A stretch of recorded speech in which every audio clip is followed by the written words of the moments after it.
Hai hai hai, jumpa lagi di channel Mari Belajar Bersama.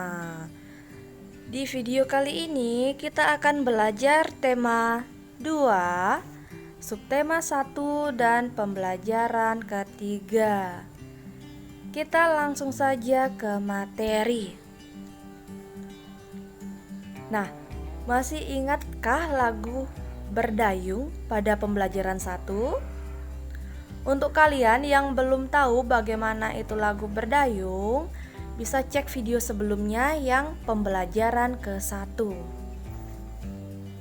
Nah, perhatikan tanda dinamiknya. Tanda garis merah berarti dinyanyikan keras. Tanda bergelombang berwarna biru berarti dinyanyikan lembut. Sedangkan baris yang tidak bertanda dinyanyikan biasa. Nah, jadi itu kalau menyanyi perhatikan tanda dinamiknya. Kalau tanda garis merah panjang berarti dinyanyikan keras. Kalau yang berwarna biru bergelombang itu dinyanyikan lembut. Dan kalau tidak ada tandanya berarti dinyanyikan biasa. Selanjutnya, aku adalah sebuah benda. Bentukku segi 4. Aku digunakan untuk menulis sesuatu. Aku juga bisa dilipat menjadi beragam bentuk. Misalnya bentuk perahu, bentuk pesawat, bentuk burung, dan lain-lain. Apakah aku? Nah, kira-kira benda apa itu? Nah, sudah ada gambaran benda apa itu? Sekarang langsung saja kita jawab pertanyaannya. Jawablah pertanyaan berikut. Nomor 1. Benda apakah yang dimaksud? Iya, benar. Jawabannya kertas. Yang nomor 2. Apakah kamu mempunyai benda tersebut? Bagaimana, punya tidak? Pasti punya ya. Iya. Yang ketiga, bagaimana bentuknya? Ayo perhatikan bagaimana bentuk kertas yang kalian punya. Bentuknya segi 4. Soal yang keempat, apa kegunaannya? Jadi apa kegunaan kertas? Kertas bisa digunakan untuk menulis dan bisa juga dilipat menjadi berbagai bentuk. Misalnya bentuk perahu, pesawat terbang, burung, dan lain-lain. Nah, itu tadi dia mendeskripsikan atau menjelaskan ciri-ciri suatu benda. Ke materi selanjutnya. Berikutnya, bacalah teks berikut dengan lafal dan intonasi yang tepat. Nah, sebelum kita membaca teks dengan lafal dan intonasi yang tepat, alangkah lebih baiknya kalau kita mengetahui arti dari lafal dan intonasi. Lafal artinya pengucapan bunyi-bunyi bahasa, sedangkan intonasi adalah lagu kalimat. Nah, jadi pada saat membaca, kalian harus memperhatikan bagaimana pengucapan bunyi-bunyi bahasa dan lagu kalimat. Serta kalian juga harus memperhatikan jeda. Jeda itu artinya pemenggalan kata atau kalimat. Nah, contoh yang tidak sesuai dengan lafal dan intonasi itu begini. Benda-benda di sekitar kita. Nah, tidak bagus kedengaran, atau membacanya begini, benda-benda di sekitar kita. Nah, itu tidak sesuai dengan lafal dan intonasi. Yang sesuai dengan lafal dan intonasi yaitu seperti ini, benda-benda di sekitar kita. Nah, seperti itu. Sudah paham kan? Sekarang yuk kita baca sama-sama sesuai dengan lafal dan intonasi yang tepat. Ada banyak benda di sekitar kita. Setiap benda mempunyai sifat yang berbeda dengan benda lainnya. Ada yang halus, kasar, basah, dan lain sebagainya. Contoh benda yang kasar antara lain batu, pasir, dan kulit pohon. Contoh benda yang basah adalah air. Benda yang memiliki permukaan halus antara lain kapas, bulu, dan kertas.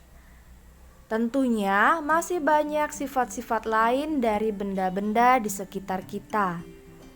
Bentuk benda juga beragam. Ada yang bentuknya tetap, ada juga yang berubah. Bentuk pensil dan kertas akan selalu tetap, walaupun telah dipindahkan ke tempat yang berbeda. Sedangkan air di dalam gelas jika dipindahkan ke botol, bentuknya akan menyerupai botol. Nah, itulah dia tadi contoh cara membaca agar sesuai dengan lafal dan intonasi yang tepat.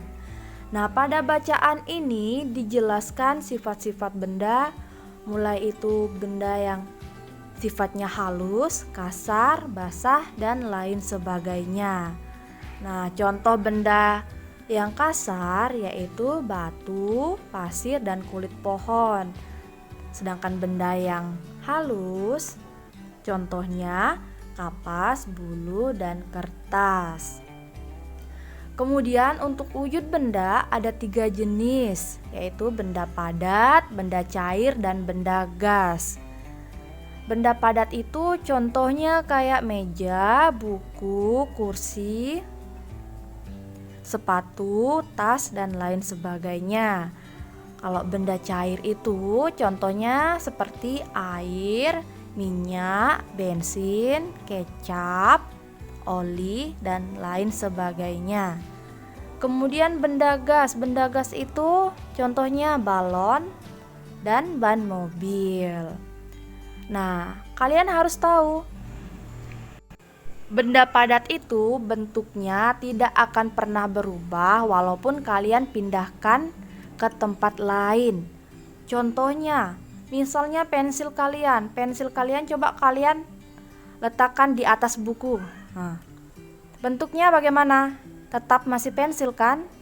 Sekarang coba pensil kalian pindahkan ke atas meja. Bagaimana bentuk pensil kalian? Apakah berubah? Tentunya tidak. Masih tetap berbentuk pensil. Jadi pensil itu atau benda padat itu walaupun diletakkan di tempat yang berbeda, bentuknya akan tetap sama, tidak akan berubah.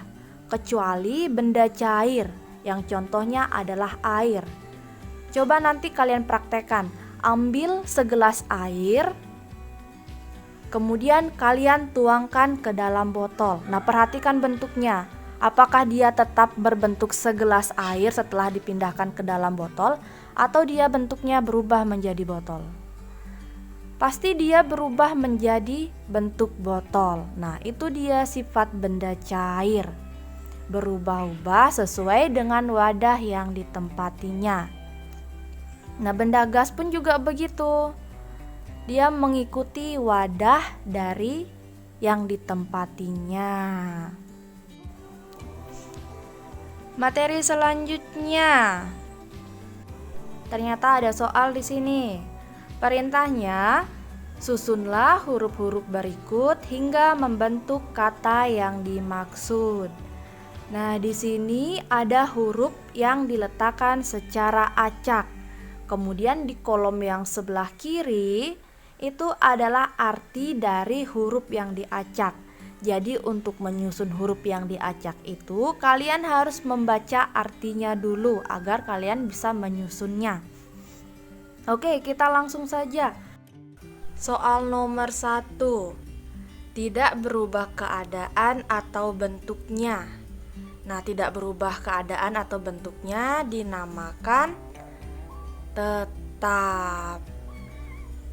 Oke, lanjut ke soal yang kedua. Kesat atau tidak halus. Jadi dari huruf yang diacak itu kira-kira dapat disusun menjadi kata kasar. Ya. Yang ketiga, mengandung air. Mengandung air artinya basah. Betul.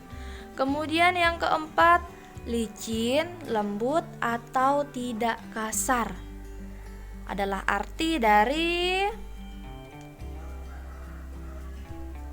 iya, benar, halus.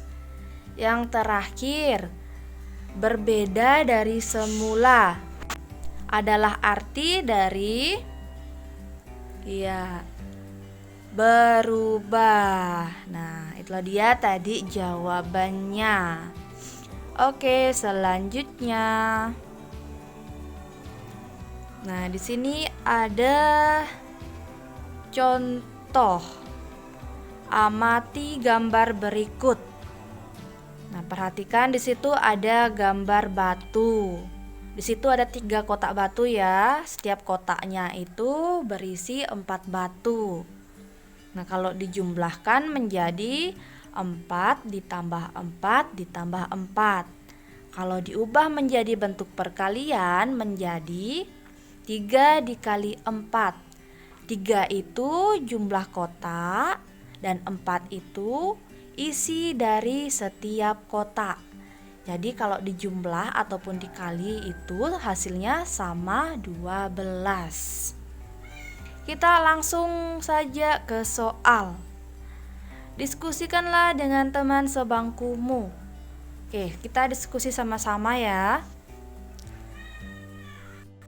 Nah, di situ ada 4 kotak batu yang dimana setiap kotak berisi 3 buah batu.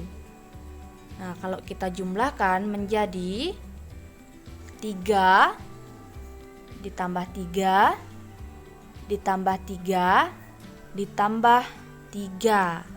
Kalau diubah ke bentuk perkalian menjadi 4 dikali 3. Hasilnya berapa? 12 ya. Soal selanjutnya. Di sini ada 4 kotak apel. Nah, di dalam satu kotak itu ada 4 buah apel. Kalau dijumlah menjadi 4 ditambah 4 ditambah 4 ditambah 4. Kalau diubah ke bentuk perkalian menjadi 4 dikali 4 hasilnya 16. Soal yang berikutnya nomor 5. Di sini ada soal cerita. Udin meletakkan kerikil pada 6 lubang pada permainan congklak. Setiap lubang diisi 5 kerikil. Pertanyaan yang bagian A, tulislah kalimat matematikanya. Pertanyaan B, tentukan hasilnya. Nah, sekarang kita kerjakan yang bagian A dulu. Tulislah kalimat matematikanya. Nah, di situ dikatakan meletakkan kerikil pada 6 lubang pada permainan congklak. Berarti ada 6 lubang ya. Baru setiap lubang diisi dengan 5 kerikil. Berarti di situ kalimat matematikanya 6 dikali 5 sama dengan titik-titik. Nah, seperti itu. Kan di situ 6 lubang itu sama dengan 6 kotaknya itu. Kemudian 5 kerikil isi dari setiap kotak atau lubang itu. Sekarang yang B, tentukan hasilnya. 6 kali 5 hasilnya 30. Iya, benar. Selanjutnya, masih contoh soal. Masih soal. Nah, di situ ada gambar pensil. Kalau ditulis dalam penjumlahan menjadi 2 ditambah 2 ditambah 2. Kalau dalam bentuk perkalian menjadi 3 dikali 2, hasilnya 6. Yang kedua, ada gambar bola basket. Ada 2 kotak, kemudian masing-masing kotak terdiri dari 5 buah bola basket. Kalau dijumlah menjadi 5 ditambah 5. Kalau dalam bentuk perkalian, dia ditulis menjadi 2 dikali 5, hasilnya 10.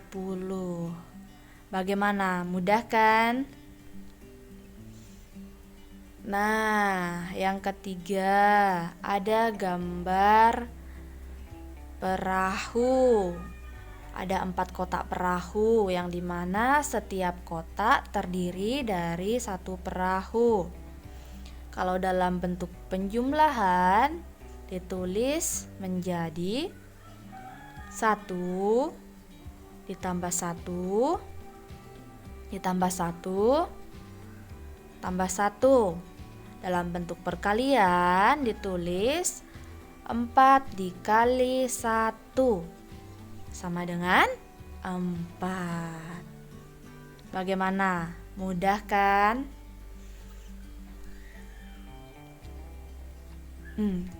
Sepertinya pembelajaran kita di video ini cukup sekian. Ada 1 kata mutiara untuk kalian. Jangan takut gagal karena kegagalan bukan akhir segalanya.